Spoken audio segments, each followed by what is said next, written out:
All right, good evening. Welcome to the May 13th meeting of the Nixa City Council. Call the meeting to order. Kelly Morris. Here. Sean Lucas. Here. Aaron Peterson. Here. Darlene Graham. Here. Zern Vess. Here. Please join me for the Pledge of Allegiance. I pledge allegiance to the flag of the United States of America and to the republic for which it stands, one nation, under God, indivisible, with liberty and justice for all.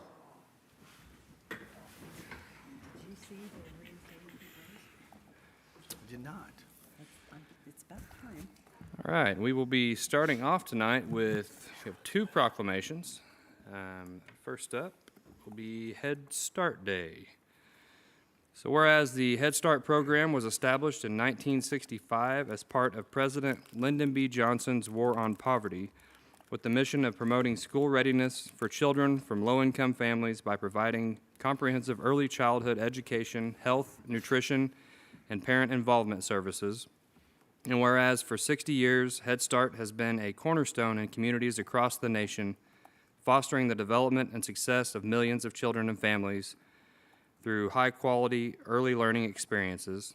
And whereas the dedicated educators, staff, and volunteers of Head Start programs work tirelessly to ensure that children enter school prepared to succeed, helping to break the cycle of poverty and building brighter futures. And whereas the Head Start program of the City of Nixa has been instrumental in providing critical early childhood services to local families, strengthening our community, and shaping the next generation of leaders. And whereas on this milestone, 60th anniversary, we recognize and celebrate the profound impact of Head Start and reaffirm our commitment to supporting early childhood education and family well-being. Now therefore, I, Jared Giddens, Mayor of the City of Nixa, do hereby proclaim May 18th as Head Start Day. And I would like to welcome Diane Bauer over here to take a picture with me, and I'll give it to you. Yes. Like that.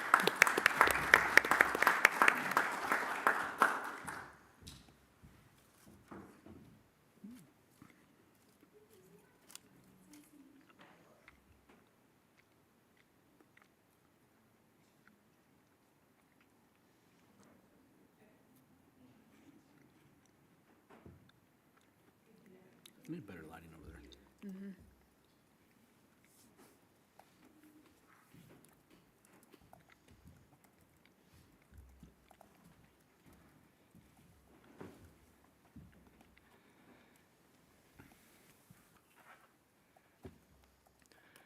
All right. And the next one, we don't actually have anyone here to accept it tonight, but we are working towards making arrangements to do that, but I still wanted to go ahead and move forward with it, as long as I can pronounce the first word correctly. Actually, I had to Google it. All right.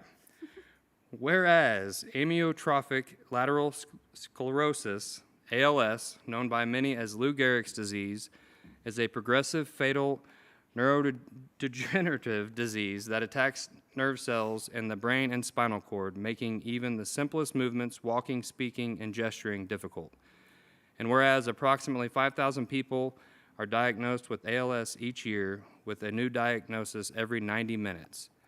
And whereas ALS strikes people regardless of race, ethnicity, or social status, and currently has no known cause, means of prevention, or cure, making diagnosis difficult. ALS is 100% fatal and has few treatments to improve quality of life. Whereas finding the causes and cures for ALS will prevent the disease from robbing hundreds of thousands of Americans of their dignity and lives, and whereas on average, patients diagnosed with ALS only survive 2 to 5 years from the time of diagnosis, and whereas research indicates that military veterans are approximately 50% more likely to develop ALS as those who have not served in the military, and whereas ALS Awareness Month raises awareness of the dire circumstances faced by those with ALS, acknowledges the terrible impact this diagnosis has on affected individuals, their families, and the community, and recognizes the importance of continued research to eradicate this disease.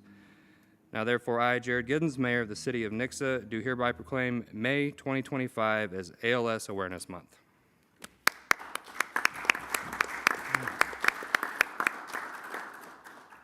some very hard words in that one. So hopefully we can get them here to accept it. So okay. Next up is one of my favorite people of Nixa. We have a visitor, Ashley Copley, who will be talking to us about One Nixa, One Read. Now it all makes sense, Amanda. Okay. Thanks for having us. Okay, so this would not be a One Nixa, One Read presentation if we didn't have some participation. So, I'm going to give these to you. Take the one at the top and pass it on.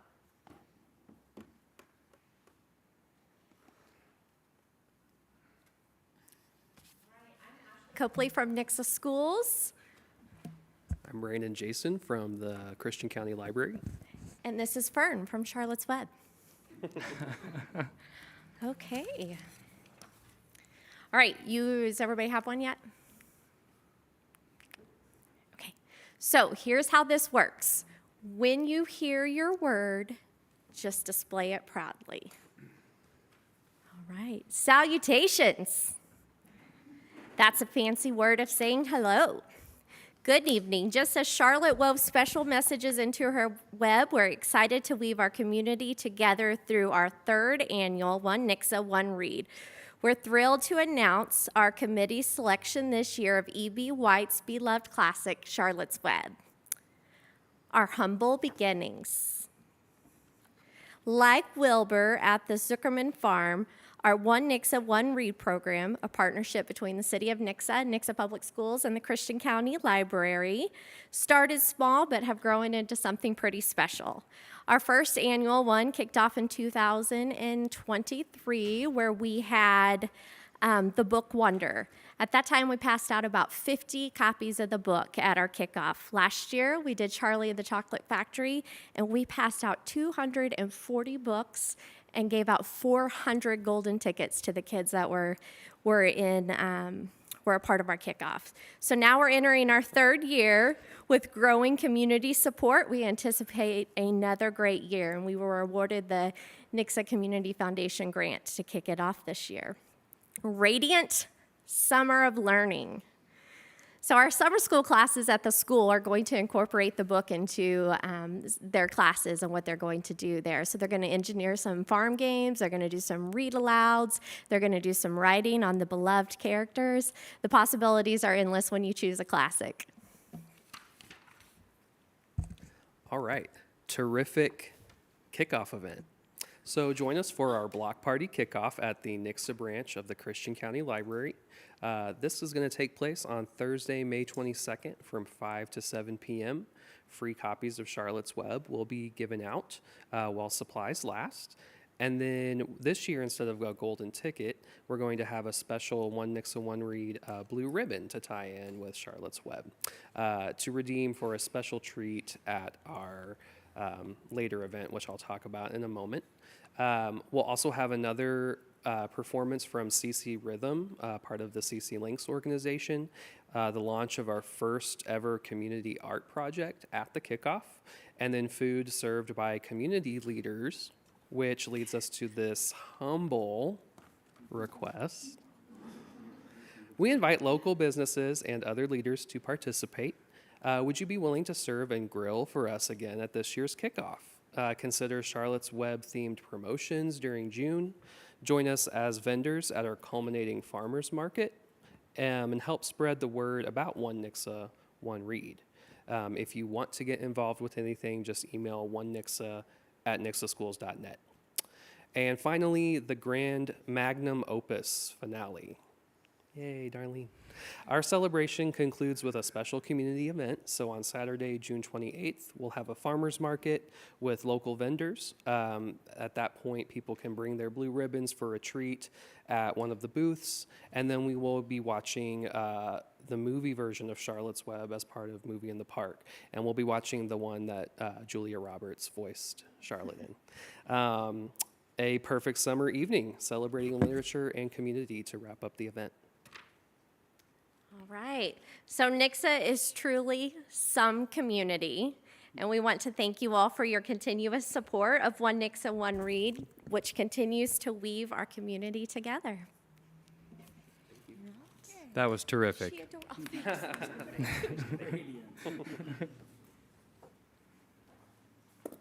I will definitely be there to help cook. Thank you.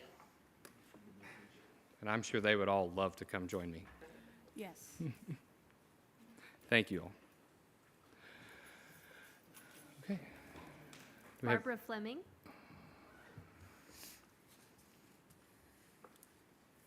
Good evening. My name is Barbara Fleming, 907 Yellowstone Street, Nixa. On Wednesday, May 7th, 2025, Gregg Road was closed to traffic and diverted through Parkmore 4, 5, 6, and 7 onto Denali Drive and from Northview onto Parkmore Drive, and continued for Wednesday, Thursday, Friday, and Saturday until the signs were removed due to bearing a water line across Gregg for 9 apartment buildings, 2 stories tall, with 186 units. Traffic was nonstop morning until night, with 6 school buses in the morning, 6 in the afternoon headed to SB Elementary. There were semis, pickup trucks, pulling lawn mowing trailers, and numerous cars that came through our very small subdivision. So to take a major 2-lane road and to divert it through is a very bad idea. This was also Nixa garage sale weekend. People parked their vehicles at the stop sign by our home, which is against state law. One time my husband was out there and he told the man, "You can't park by the stop sign." On Thursday, May 8th, 2025, I emailed a letter to Mayor Giddens, Jimmy Lyles, Scott Godby, Doug Colvin, Chief Campbell, and Adam Brown, who is Parkmore HOA president.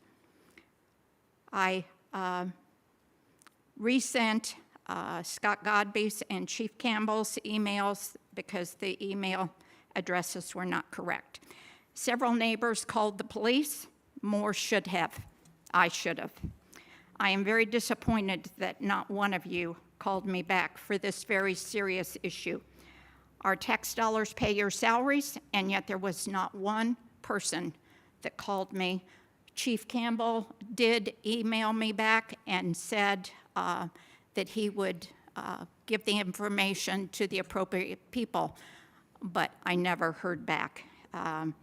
And Doug Colvin sent an automatic email that he was out of the office.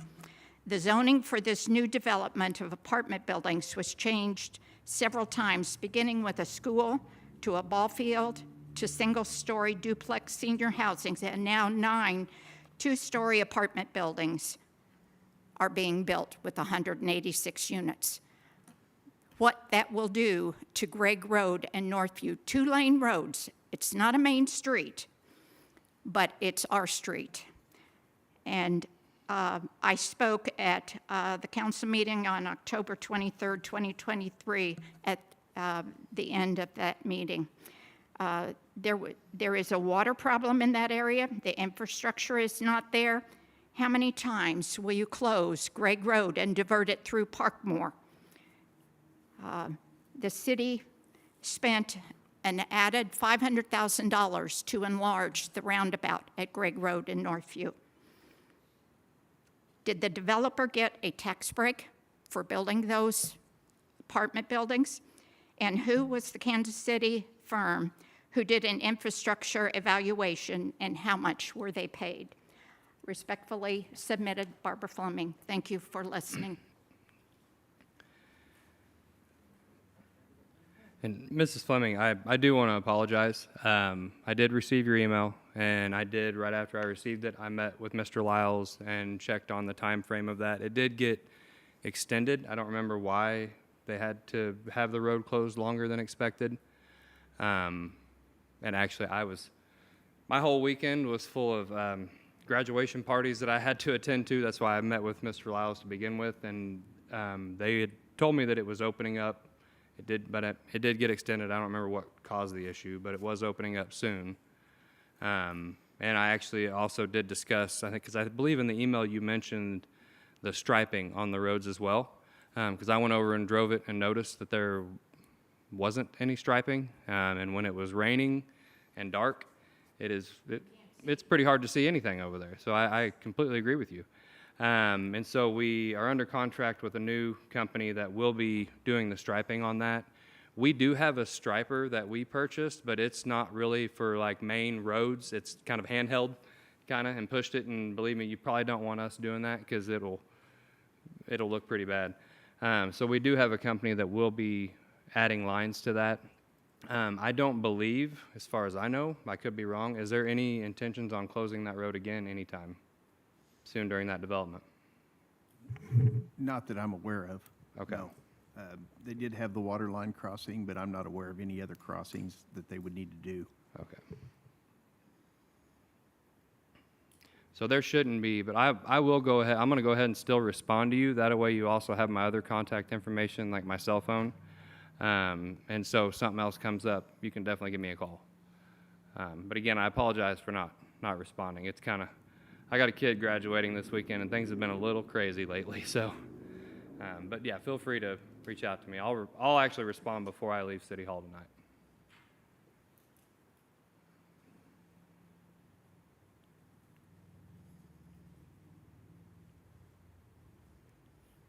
Okay, do we have anybody else signed up? Okay, we have no other visitors signed up, but if there is something that you would like to speak about that is not on the agenda tonight, feel free to do so at this time. If not, I will go ahead and close the visitors section, even though I don't think I formally opened it, but sorry. Okay. All right, next up on the agenda, first reading, Council Bill 2025-14. First reading, Council Bill number 2025-14, an ordinance of the Council of the City of Nixa amending Chapter 2, Article 6, Division 2 of the Nixa City Code by adding thereto a new section to provide authority for the city administrator for the settlement of certain claims, presenting as City Attorney Nick Woodman. Good evening, Mayor, members of council. Section 2-190 of the Nixa City Code authorizes the city administrator to enter into contracts on behalf of the city that are related to any topic, provided that the contract is less than $5,000.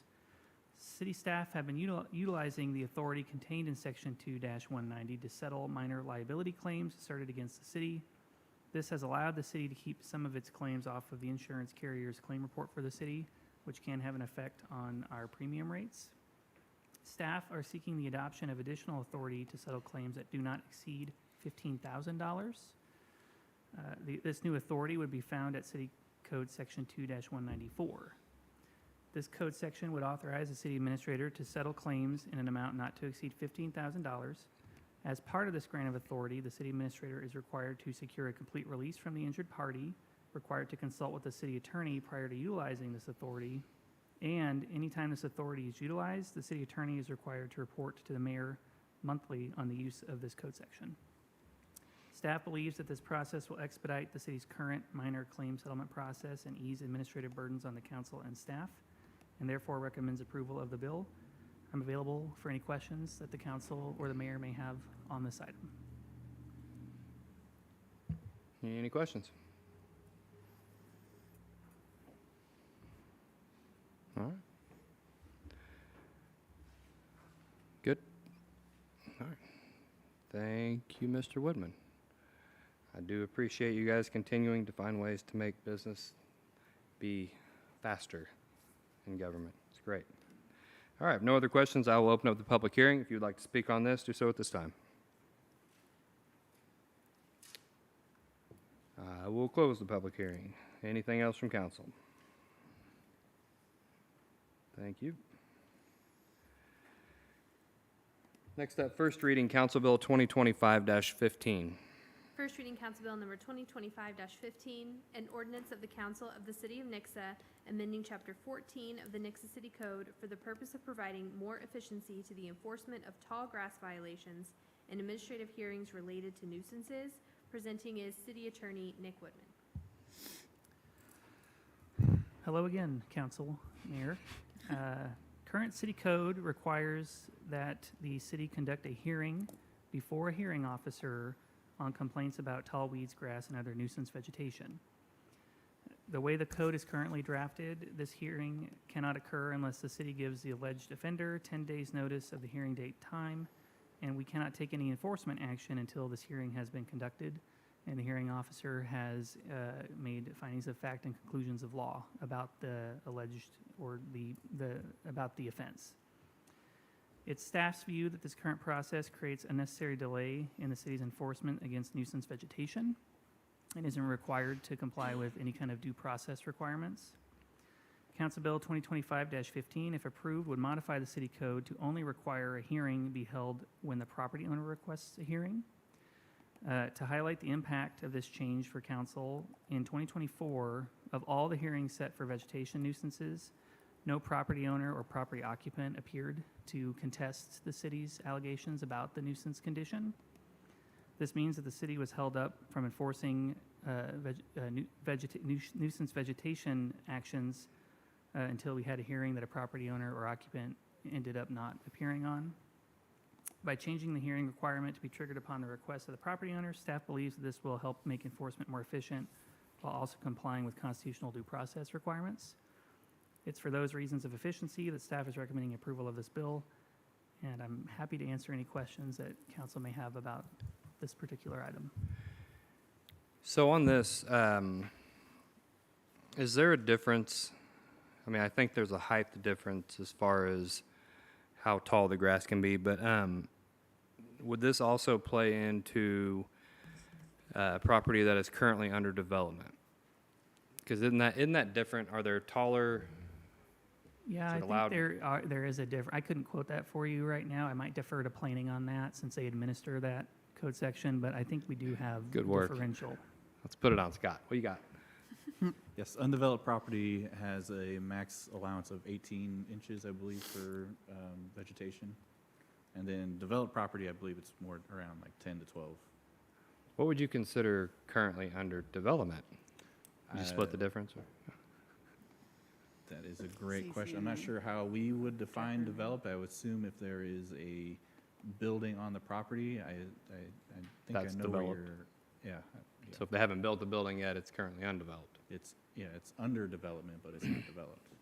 Because I think that's one of the things that I get often is the property is currently under development, and at some point, the backhoe might go hit this area that has 3-foot tall weeds, while that might be what's causing, there could be water under there that's causing mosquitoes and everything. We've dealt with that before, which honestly, on those times, I call the developer, and they usually come and take care of it. And We get it's that a easier lot that way, on- but Yeah, we get that a lot on projects that are currently under development. okay. Now, so then this would apply to all of it, correct? Whether it's developed or undeveloped? The change related to vegetation abatement in this bill is just modifying the requirement that we have the hearing before we take any enforcement action. It would just change the requirement to where, so to comply with due process, you have to provide notice and an opportunity to be heard. So we will still have to do that before we take on any enforcement of this. Okay. What this change does is we provide notice to the owner or the occupant of the property, and then they have 10 days to request a hearing. If they do not request a hearing, then we can proceed with enforcement action. That's the main substantive change here related to vegetation abatement.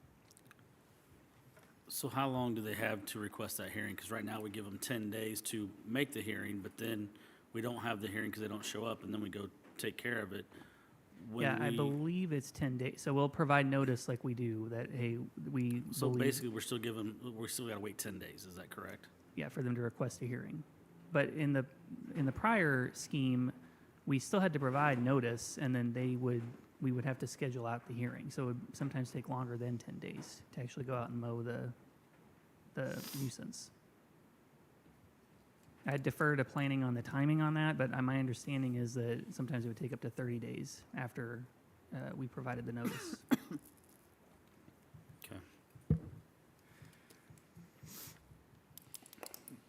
Do they ever, I mean, do you ever get responses, and not to get too into the weeds, no pun intended, where you send the notice, and let's say you send it to Mrs. Copley, and she responds back with, I wish I could mow the yard, but I broke my ankle or something and can't do it. Now he just jinxed her. Please don't fall today, because I'll feel terrible. Do you ever get responses like that with like a reasoning of why they can't? I will defer to planning on that.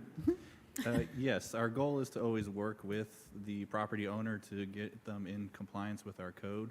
So our current process is to make contact with the property owner, see what the situation is, and if they have any interest in actually fixing the situation, or if they have no interest, then we start proceeding with our letters, our certified letters, and, setting that hearing date. So it typically could extend out to 30 days before we get our streets department able to get out there to actually tackle the issue that's out there. So the process, doing this will help speed it up to where hopefully that grass is not out of control.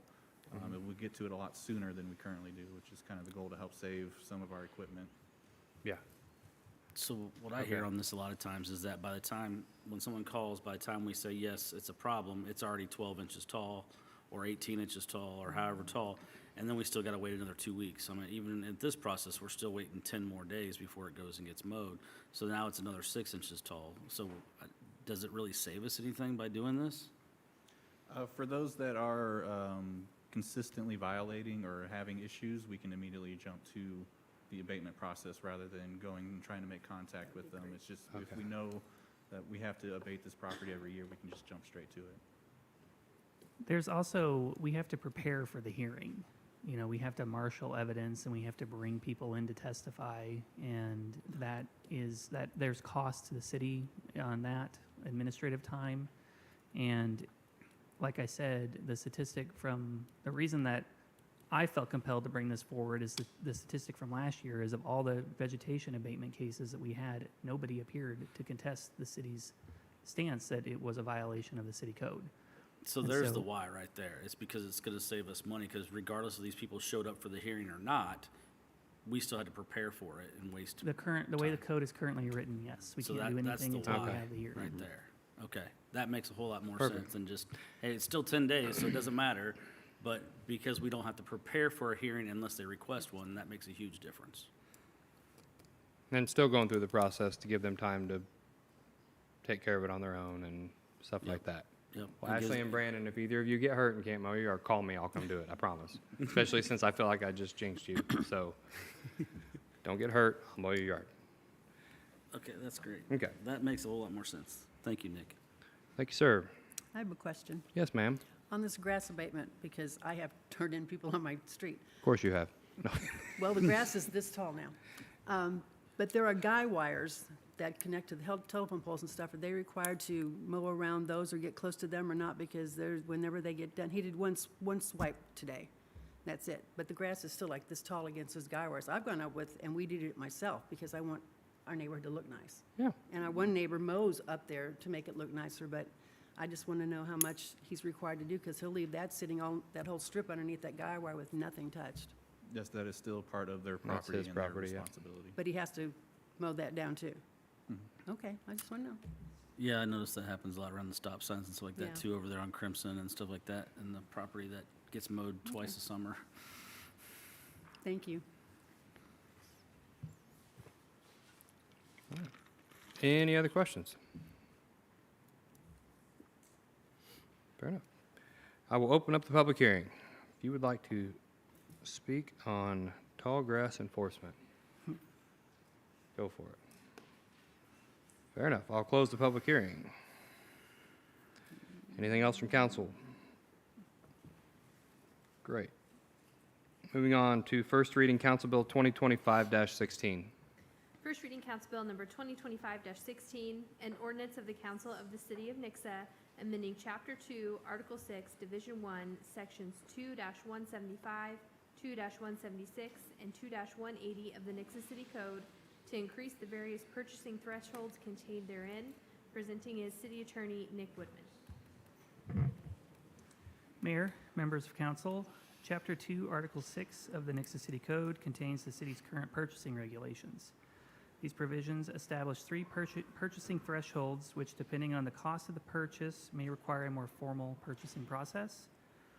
For purchases of $5,000 or less, no formal purchasing process is required by the code. That is authority that the city administrator has to just enter into those contracts and make those purchases.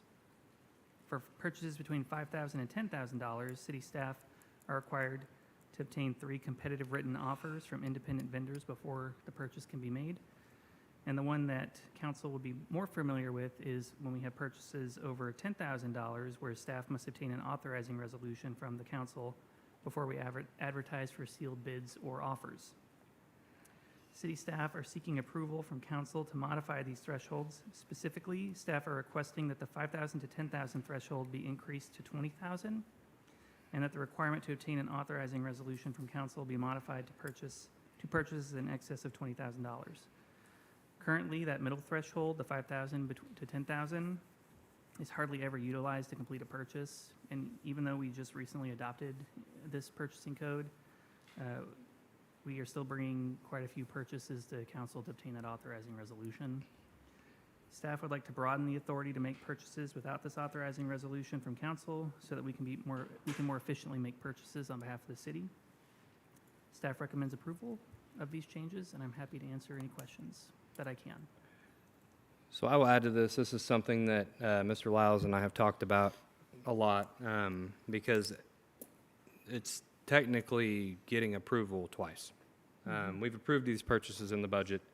It's just adding an extra step that makes things take longer, which is going with the first 2 council bills that have been read today. The kind of trend here is let's speed things up. So there's really no sense in it being where it's at because the price of everything has gone up so much that we really need to adapt to that and make it easier, make the process faster. If we've already approved it, chances are, I mean, we're not going to not approve it the second time. And it's all in the financials at the end of every month. So there's still full transparency. We still have oversight. It's kind of pointless to be approving these smaller purchases when we've already approved them. So that was why this, was brought forward, because we've talked about it multiple times and it was still an issue. We put that in place before so it wouldn't be an issue, and then the price of everything went up and it became an issue again. So if you can't tell, I support this, but if anybody have any questions? So really, we're saying that, hey, if it's, instead of being $10,000 and above that we have to get city approval, we just want to raise that level to 20,000. The other thing is, in between there, you're still having to get between 5,000 and 20,000. You still have to get 3 bids. You just don't have to bring it to city council. So, Yep. I mean, yeah, it makes sense. Yeah.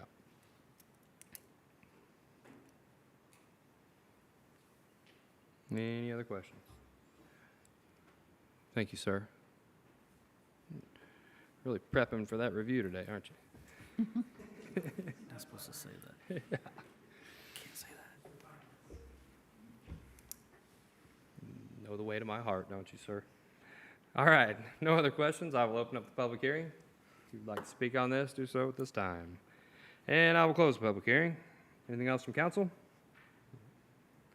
Fair enough. Moving on. First reading Council Bill 2025-17.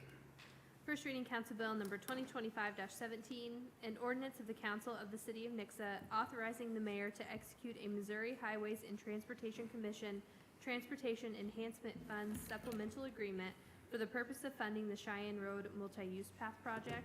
Presenting is Street Superintendent Jeff Dressel. Mayor, council, good evening. If you'll remember, in 2023, staff applied for and received a grant for the engineering of a Cheyenne Road multi-use path stretching from Summit and High Point schools to the Cheyenne Valley development. Stipulations within that grant application stated that certain milestones must be reached within a designated time for eligibility of additional construction funds. We have reached these milestones and are now requesting permission to enter into this agreement, the supplemental agreement for construction funds to move forward with the project. I'd be happy to answer any questions you may have. Any questions? Does this just run in front of the schools? Yes, ma'am. Okay. on that side of the school too, right? Yes. Okay. And connects to North Street and Cheyenne Valley, Well, like into the neighborhood. it will go into the neighborhood? Okay, that's what I was wondering. Yeah, Okay. it will connect to the sidewalk into the neighborhood. Okay. By that way, we were able to utilize all the sidewalks inside Cheyenne Valley instead of putting a sidewalk all the way that's great. down Cheyenne. I like that. I have no questions, but I thank you for all your work on this. Yes, sir. Thank you. Greatly appreciated. All right, no other questions? I will open up the public hearing. If you would like to speak on this, do so at this time. And I will close the public hearing. Anything else from council? No. Fair enough. All right, next up, second reading, Council Bill 2025-13. Second reading Council Bill number 2025-13, an ordinance of the Council of the City of Nixa vacating certain right-of-way within the subdivisions of the Village of Wooden Bridge at Wicklow, Wicklow School, Village of Clover Hill, and Old Castle Estates Phase 7. Presenting is Planning and Development Director Scott Gabby. Mayor, council, good evening. This is right-of-way that was granted to the city in 1996 that was intended to be a north-south road as part of the Wicklow subdivision area. I'm not sure exactly what happened, but it was never used or utilized in that way, nor was it preserved. So therefore, there are homes built up in this right-of-way, and staff is looking to vacate this right-of-way as it is no longer relevant, and we have no intention of buying the homes that are now within it. The Planning and Zoning Commission recommended a unanimous approval, and staff recommends approval as well. If you have any questions, I'm happy to answer or defer to others. You mean to tell me you didn't dive in to figure out why they decided not to build it there and move it over somewhere else? I'm teasing. Any legit questions for Mr. Gabby? There is a map below there, because, I'm Yeah. a map Yeah. guy, It's so fun. I got to give you It's visual a nice aids. curvy road. I appreciate that. So, yeah, as far as we know, it never came up on any title reports or anything. The property owner of the commercial property on the north end is concerned that it might come up during a commercial title report, so they're just trying to alleviate any of those concerns just in case it does. Yeah, understandable. No, they can Cool. have it. Thank you, sir. Thank you. All right, no other questions. I will open up the public hearing. And I will close the public hearing. Anything else from council? Anything else from staff? If not, I will accept the motion. So made. Second. First by Mr. Lucas, a second by Mr. Peterson. Roll call, please. Darlene Graham? Yes. Sean Lucas? Yes. Aaron Peterson? Yes. Kelly Morris? Yes. Zern Vest. Yes.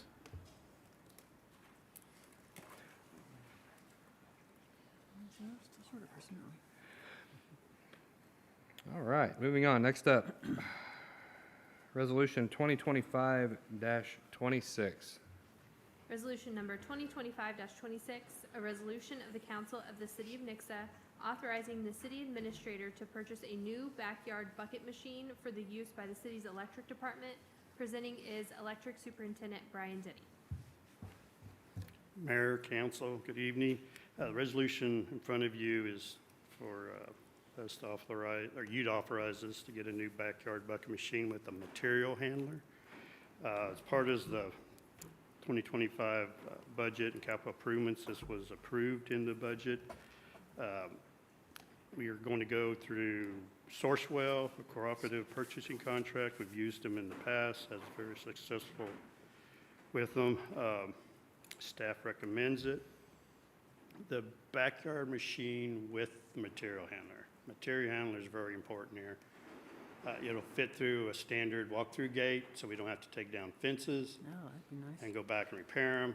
The material handler, it's a beefy machine that we can change transformers with. Now, we don't have that, so if we have, transformer goes bad, we got to climb it, which is not recommended, it's a safety issue, or we have to get one of our trucks in there and take down fences if we don't have a double gate. Staff recommends it. I got any questions, I'll try to answer them for you. Do you know how much it was? I don't see that on here. We're talking about the machine, I guess those Or are did I different. miss it? Oh, wait. Here we go. I think I'm There we good. go, you found it. I found it. Good Lord. Yeah. I think you're probably good. Thank you very much. Don't go away, Brian, you'll be up again. No, they sound a lot more fun than they really are, but I can see definitely why one is needed. Any other questions about a backyard bucket machine? John get his answer on what was budgeted for it and what we think one cost? I mean, we're still under what we budgeted for Yes. with equipment Sorry, yeah, handler? It's within the budget. Okay, thank you. Cool. All right. Well, if there are no other questions, I will open up the public hearing if you would like to speak on the backyard bucket machine. Do so at this time. Fair enough. I will close the public hearing. Any other questions? Anything else from staff? I will accept a motion. So made. I'll second it. First by Mrs. Morris, a second by Ms. Graham. All in favor? Aye. Those opposed? Ayes have it, motion carries. Get in the backyard bucket machine. All right, next up, Resolution 2025-27. Resolution number 2025-27, a resolution of the Council of the City of Nixa authorizing the city administrator to purchase a new bucket truck for the use by the city's electric department. Presenting is Electric Superintendent Brian Denny. Again, Mayor, Council, good evening. This is basically the same thing, except it's a full bucket with them that you drive. Just a big fan of buckets today, aren't you? Yeah, yeah. In the 2025 COP budget, and we asked for this, you guys approved it for us. This is replacing a 10-year-old bucket. Our policy is every 10 years, try to trade them out. This particular bucket truck that we're hopefully replacing, we've had several issues with it, and we spent quite a bit of money on it the last couple of years, so it definitely needs to go down the road. Also, we're going to purchase this through Sourcewell, the same as our backyard bucket machine. It is within our budget, and staff recommends approval. Any questions? I'll try to answer. Is this different from the bucket machine, or the bucket machine is used with it? That's This is different. totally Totally different. different? The Okay. machine can get into, like, go through a single walk-through gate to get into backyards and go up, where this is a full-size truck where you'd actually have That's to what I was remove wanting the to make sure I knew fence what it was. and, Okay. yeah. Cool. Any other questions? Thank you, sir. Thank I you. want to ride in it. I know, it's kind of crazy. These are, whole truck is cheaper than the machine. I want both, but, I want to ride. all right. No other questions? I will open up the public hearing if you would like to speak on the full-size bucket. Fair enough. I will close the public hearing. Nothing else from council or staff. I will accept a motion. I'll make a motion. Second. First by Mr. Vess, second by Mr. Peterson. All in favor? Aye. Those opposed? Ayes have it, motion carries. All right, next up, Resolution 2025-28. Resolution number 2025-28, a resolution of the Council of the City of Nixa authorizing the city administrator to purchase a new excavator for the use by the city's water department. Presenting is Assistant Public Works Director Travis Cossey. And 3 officially makes a theme.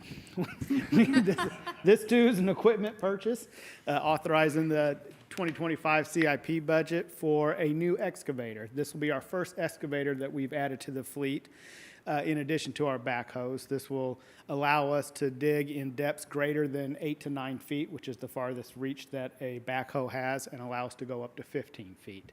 This is the biggest excavator we can buy without having to have a semi-truck and trailer to haul it. So we'll be able to move it around town on our existing trailer and dump truck fleet that we have. So with that, we did budget $160,000 in the CIP budget for this year, and with using Sourcewell, as Brian was doing with his equipment, allows us to purchase it for $135,000. So we're well within the budget that you authorized during the CIP process.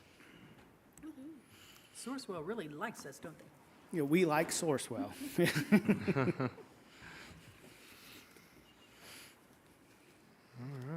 Any questions? Would we be required to have any additional safety equipment to go any anti-collapse or? No, because anything over 4 feet, we already use trench boxes already. Okay, So, we yeah, have big enough trench boxes? correct. This will basically, Mr.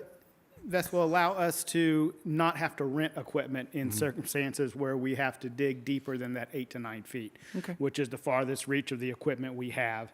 And recently, we've had to do that a lot more often than we would like. We've got a lot of infrastructure that is greater than that 9-foot depth throughout town, and as it ages out, we're having to maintain it more and more often. So whenever your rental expenses exceed your threshold, you need to start looking at buying that piece of equipment that you're having to rent too often. I think it's a good decision to get it. I was just curious if we were going to have additional expenses of additional safety equipment as we go deeper. and Yes, stuff. no, we already utilize trench boxes in several circumstances. Well, you said we rent them, so that answered my question. So we have people that know how to operate these. We don't have to send additional Yes. training. Yeah, we have, our existing operators are able to handle this piece of equipment. We do rent them on a regular basis, so this will just be one we'll have Probably the one we get. added to our fleet. And in my experience so far, we have people that can operate literally anything. I don't even think it has to have a steering wheel. Put vice grips on it, and they somehow figure out how to drive it. They'll find a way to dig a hole. Yep. Lucky for you, that excavator doesn't have a steering wheel. Yep. Yeah. Perfect. Well, thank you very much, Mr. Cossey. All right. No other questions? I will open up the public hearing. And I will close the public hearing. I have nothing else from council or staff. I will accept the motion. So made. Second. First by Mr. Peterson, a second by Mr. Vess. All in favor? Aye. Those opposed? Ayes have it, motion carries. All right, next thing on the list is, well, skipping ahead of the mayor and council report, I'll get to that in a second, but is the McCroskey Street CID annual report, which I do have some issues with. My first issue is there's no proof that this was actually signed. I guess they redacted the signatures for whatever reason. So, I mean, which I'm, perfectly fine having a redacted signature copy as while we present, but we will definitely need copies of the documents actually signed. Sure. Yep.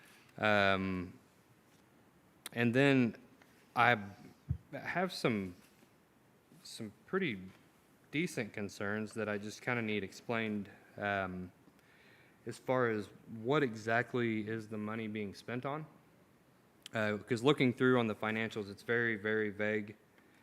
It doesn't really state much. See, there's expenses and the money coming in, sales tax, use tax, and interest, but there's not really, it doesn't say what was done. And with the CID, I know you have to be, it's pretty specific on what you're spending the money on. And I frequent the village marketplace in that area, and I haven't seen any enhancements to anything. It's pretty much been the same for the past couple of years, I believe, since that right-in, right-out was put. So I would just like to have some more information on where the tax money is actually going. And I don't know how they would like to explain that, receive that. I mean, it can be sent to us and we can review it later, but I don't feel comfortable. I wouldn't hand this over to my constituents and say, here, this is where your tax dollars are going, because I typically have a decent understanding of how it all works, and if I can't explain it, then I guarantee they can't understand it. Yeah, Mayor, we have reached out to them, reference the signature block, so we are working on that currently. Because I did notice the same thing, and I've asked staff to communicate with them. So we're currently working on that. We will definitely be happy to reach back out I'd be happy to reach out, talk to them about the budget, ask for a more detailed budget on expenditures to see exactly what those project costs are. Again, I know the original CID was set up for that right in, right out, and the expenses related to that, but I don't know recently, other than what we see here. So we'll definitely reach out and inquire. And feel free, their treasurer is Mr. Creech. You can feel free to tell him he can reach out to me directly, and we can discuss it, and then I can figure out Sure. what's a good way for us to see it, Yep. and how he can explain it. I actually know him. We played against each other in basketball Oh, growing there you up, go. so Not going to ask who won. yeah. So if he wants to meet with me and kind of ask like how I would like to see this going forward, just so it's easier for everyone to understand, and we don't have to question it, that would be much better. Sure, yeah, absolutely, because I had no reason to believe anything was intentional. It's just No. they're just wanting They- a little I mean, more explanation. Yeah, they have these all over the place. Yep, So, they 100%. definitely know what they're doing. I've worked with them before on Yeah, stuff, so They're usually very good. I don't. I just need some more information to make Absolutely. make Be me more happy to do that. comfortable with it. Yeah, what were the expenditures? That's what I'm trying to Hey, find. you're not gonna find them in there. Yeah, That's what I'm saying. And they're also projecting they're gonna have 115,000 in expenditures this year. yeah, I did see that. So what are they working And on? big tax payments, so. But yeah, that'd be great if you could get that, and then we can put that one to bed. Couple things, and one of the coolest, today, we actually got to participate, in a reverse ribbon cutting, I might call it, which was welcoming Darlene into retirement from the Nixa Chamber of Commerce. Again, Um, second time. So I just wanted to thank you for serving the community times 2, 3, 4. We could mention a lot of things. We appreciate you a lot. You've done a lot of great things at the chamber. You continue to do a lot of great things here at the city. That's my goal. So just looking forward to seeing what you do next. You never know. Mowing your neighbor's yard. And Well, maybe. but no, you were Some of it. greatly appreciated for all of your Thank you. time and effort you put into our city. We love it. I love the city. So do I. The other thing, just wanted to actually thank the Nixa FFA. They had their annual banquet, and I talk about kind of blow you away. So their officers of their board, they spoke at this thing, and I'll call them kids because some of them weren't even 18. The knowledge that these kids have is insane. And it makes you feel pretty good about our future because they were saying stuff that took me 40 years to figure out. One of them actually made a statement about something that I just learned the other day. It has to do with business and a way to look at things. And it was just, the banquet was awesome. A lot of great, great kids that have done so many things. And when you get to hear all their accomplishments, it was really, really neat. So if you guys can ever get a chance to see the Nixa FFA do anything, definitely check it out. Because they went from, maybe someone in here knows how long they didn't have a chapter. Long time. It was shut down for a really long time, and then they came back and it's huge. I think they have 130-something members now. So really cool. And then the staff that was involved, and we brought them, they had a group that was it was part of a soybean initiative, and had them come present to staff and give some feedback. They ended up getting first place at state and won $10,000 for their organization. Great. They're actually going to use that money to buy some different informational books to go in the elementary schools. So pretty cool what they're doing. Just another amazing thing that Nixa is doing. Also, congratulations to Jackson Cantwell, who today signed with Miami. Oh, did he? Yeah, he did. Commitment today. And that was, that or I will tell you, that was pretty insane to see over at inside the Meridian Title Performance Holiday Toast. Shameless plug. But, news crews set up. They did it was a press conference. They were firing questions at him, and that dude is smart. And so it's pretty cool to see so many things happening. And I actually got to talk on a FaceTime call with the head coach of Miami Oh, wow. on accident. But it was pretty cool as well. I figured you might go with that. I like those coaches. I mean, Nixa just continues to do things, no matter what part of the city you look at, continues to do things amazing. Speaking of, this weekend, lots of stuff going on. So congratulations to the class of 2025 that will be graduating this weekend. Still blows me away that we're here. Sucker Days is also this weekend.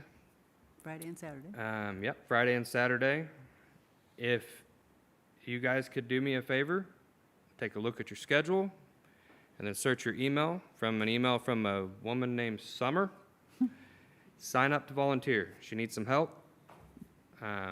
Obviously, my time will be limited, the whole graduation thing, but I will be there every second that I can. So please sign up, help out. And then also, we'll have flyers here at City Hall for the One Nixa, One Read. I would love for all of you guys to get involved.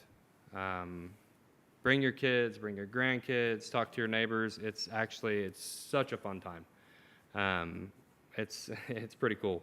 I'm really glad that the city and the school and the library were able to partner on this and create something that's grown very quickly. And they always somehow manage to get me in some weird costume, so it's really a good time. Trying to think if I have any other updates. Does anyone else have anything while I think? I do. More? I've had a number of people in my district, Doug, want to know when the mosquito truck's coming out because we're swamped in our neck of the woods over here. It starts in June, right? I'm sorry? It starts in June, right? Yeah, before that, if we could, we've ordered the materials, I know that. Okay. We've got the materials on order, the spray materials, so, I'll pass the word along. I've had a Yeah. number of people ask me about it, so yeah. In the meantime, I don't go outside. bug spray. Yeah. It works. Yeah, I'm gonna have to do that. I also do, there's a yard treatment thing you can spray, and it works too. Does it work on mosquitoes? Yeah, Oh, yeah. That's what it says right across the bottom. Mosquito. okay, I'll have to try that too. I'll tell my neighbors to try it too, because they're the ones asking. Well, tell them to mow their yard, and you'll fix the mosquito problem. We haven't mowed the line, we all mow the same day. Anything else? I know I'm missing something, so. Nope, I think Becca's got a couple So I things. wanted to let you guys know we had one person sign up for the open seat at District 1, Brian Popejoy. He is currently a planning and zoning commissioner. He is running unopposed. Election is August 5th. So you will have some open seats on the P&Z commission that you will need to fill. If we could, I'd like to actually go ahead and start that because we already have one open seat, I believe. We do? Yep. And We don't have an open seat. Not officially, there's not an yes, open seat it yet. is. Sorry. I might have said something, Jimmy. Forgot to tell you. My bad. As far as I know, there's not an open seat. Sorry, I'll send it to you. Yeah. Yeah, let me know. Things have been a little crazy lately. Sorry. So if we want to go ahead and put that out there. You will need to reappoint to the appointments committee.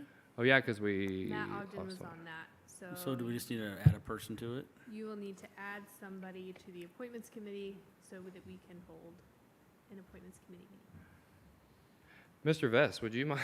Which just real quick, would that need to be done at next meeting on the agenda? Yes. Okay. Mr. Vest, something to think about for next meeting. If you would be interested in representing District 1 on the appointments committee, it would be greatly appreciated. Can you get me a buddy in District 1? Yeah, that's You're fine. getting one, Yeah. but not until August. Yeah, give me a buddy. Okay, perfect. What you got, Matt? Well, you mentioned exciting things. Mm-hmm. The pool opens a week from Saturday, week 4, and so that will be exciting. It does have water, and we're doing lifeguard training and all the fun stuff this week. Yeah. And so, well, technically, we're starting all the water stuff is this weekend. So excited for a great pool season and looking forward to that. Also on the 24th, that Saturday morning, the American Legion will be holding their annual Memorial Day ceremony. That'll be hopefully outside weather permitting at the memorial right outside the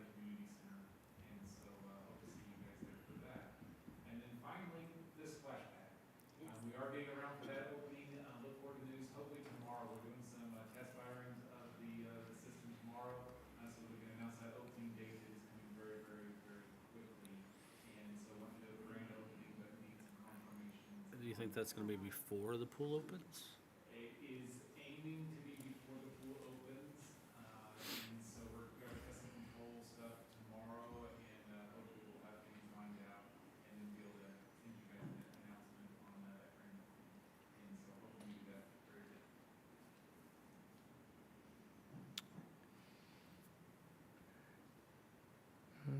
Summer, do you have everything you need as far as the pool or the splash pad with what we're wanting to do with the schools?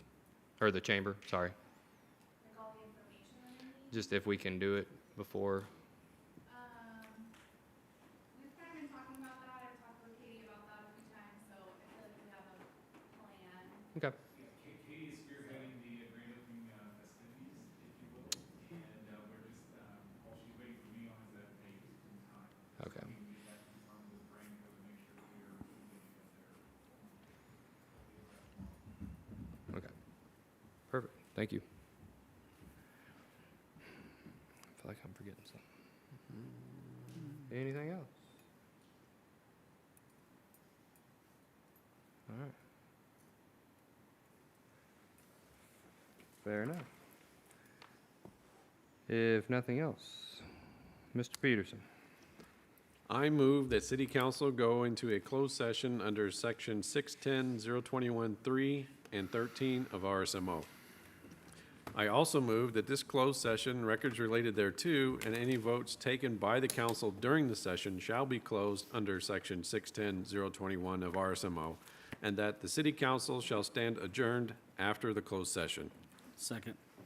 First by Mr. Peterson, a second by Mr. Lucas. Roll call, please. Darlene Graham? Yes. Aaron Peterson? Yes. Sean Lucas? Yes. Zern Vest? Yes. Kelly Morris? Yes.